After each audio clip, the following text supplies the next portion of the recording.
Breaking news చూస్తున్నాం. Passport సేవల ఫీజులను కేంద్ర ప్రభుత్వం సవరించింది. సాధారణ పాస్పోర్ట్తో పాటు తత్కాల్ సేవల ఫీజుల్లో పెంపు చేస్తూ నిర్ణయం తీసుకుంది. కొత్త ఫీజుల ప్రకారం 36 పేజీల పాస్పోర్ట్ ఫీజు 1500 నుంచి 2500కు పెంచగా 60 పేజీల పాస్పోర్ట్ ఫీజును 2000 నుంచి 3500కు సవరించారు.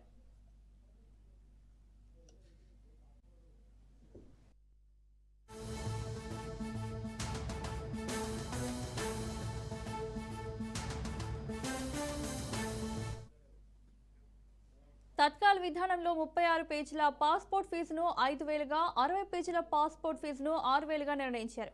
ఈ కొత్త ఫీజులు జూలై 1 నుంచి అమల్లోకి రానున్నాయి.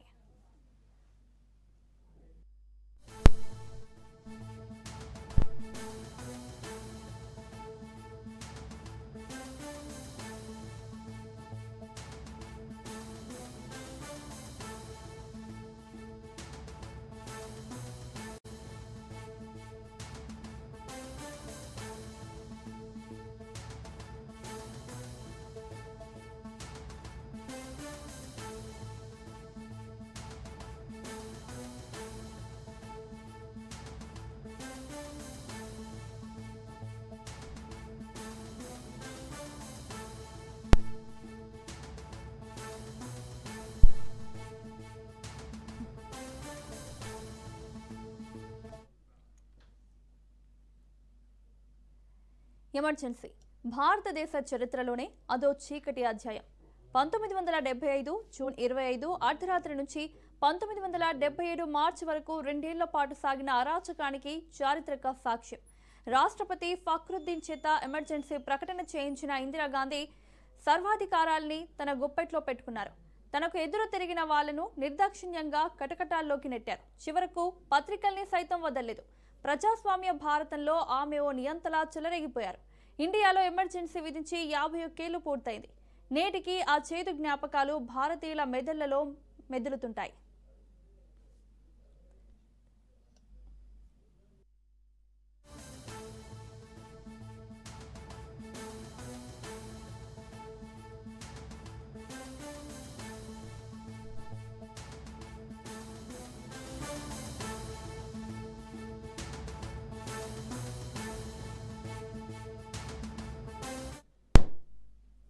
జూన్ 25 దేశ చరిత్ర పుటల్లో చీకటి రోజు.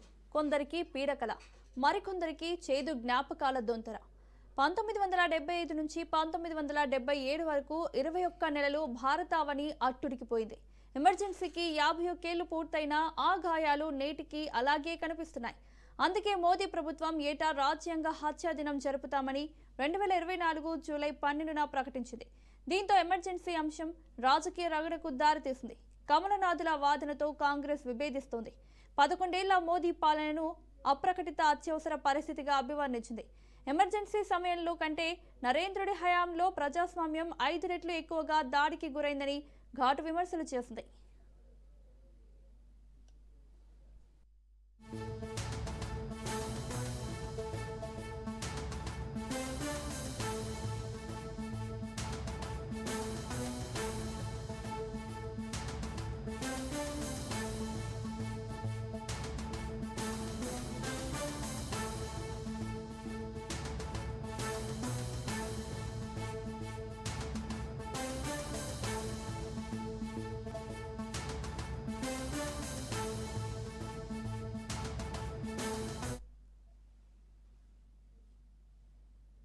ఒక్కరు కాదు, ఇద్దరు కాదు, లక్షలాది మందికి పైగా రాజకీయ ప్రత్యర్థులు, జర్నలిస్టులు అసమ్మతి వాదనను జైల్లో పెట్టారంటే పరిస్థితి ఎంత దారుణంగా, దుర్మార్గంగా ఉందో అర్థం చేసుకోవచ్చు.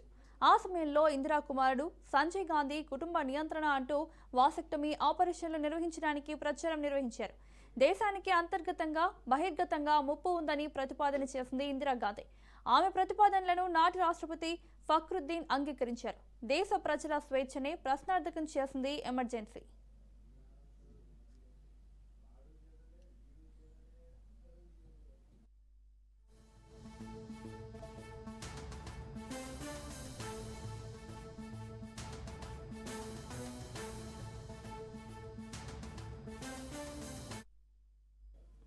రాజకీయ ప్రత్యర్థులను జైలు పాలు చేయడానికి, వ్యతిరేకంగా ఉన్న మీడియా గొంతు నొక్కి పత్రికా స్వేచ్ఛను హరించడానికి ఎమర్జెన్సీ అనేది ఇందిరాకు ఓ ఆయుధంలా ఉపయోగపడింది. 1977 మార్చి 21 వరకు దేశంలో తీవ్ర నిర్బంధం కొనసాగింది. 21 నెలల పాటు దేశంలోని పౌరుల ప్రాథమిక హక్కులకు తీవ్ర విఘాతం కలిగింది. దేశవ్యాప్తంగా 1,10,806 మందిని మిసా చట్టాల కింద ఎలాంటి విచారణ లేకుండా అరెస్టు చేశారు. ఇది ఎమర్జెన్సీ మీద ఏర్పాటైన జస్టిస్ షా కమిషన్ నివేదికలోని లెక్క.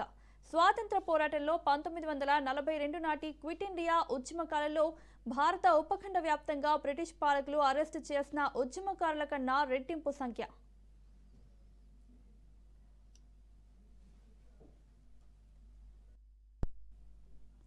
ఇందిరా ఎమర్జెన్సీ నిర్ణయం వెనుక అనేక ఆసక్తికర పరిణామాలు ఉన్నాయి. 1971లో పార్లమెంటుకు జరిగిన ఎన్నికల్లో ఇందిరా అక్రమాలకు పాల్పడి గెలిచారని, ఆమె చేతిలో ఓడిపోయిన రాజ్ నారాయణ్ అలహాబాద్ హైకోర్టులో కేసు వేశారు. 1975 జూన్ 12న ఇందిరా ఎన్నిక చెల్లదంటూ కోర్టు తీర్పు చెప్పింది. అంతేకాదు 6 ఏళ్ల పాటు ఎన్నికల్లో పోటీ చేసే అవకాశాన్ని సైతం రద్దు చేసింది.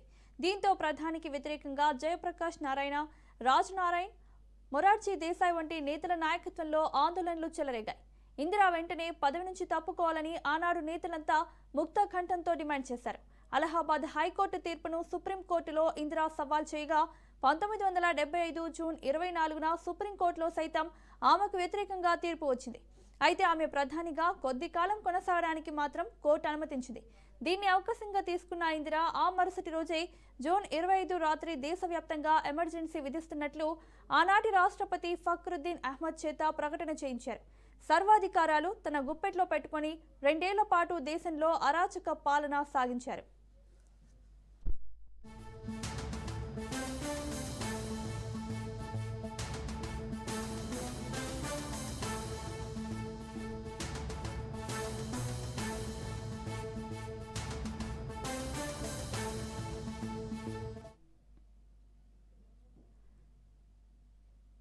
సంపూర్ణ విప్లవం నినాదంతో లోక్ నాయక్ జయప్రకాష్ నారాయణ్ పెద్ద సంఖ్యలో ప్రజలను ఇందిరా సర్కార్కు వ్యతిరేకంగా కూడగట్టారు.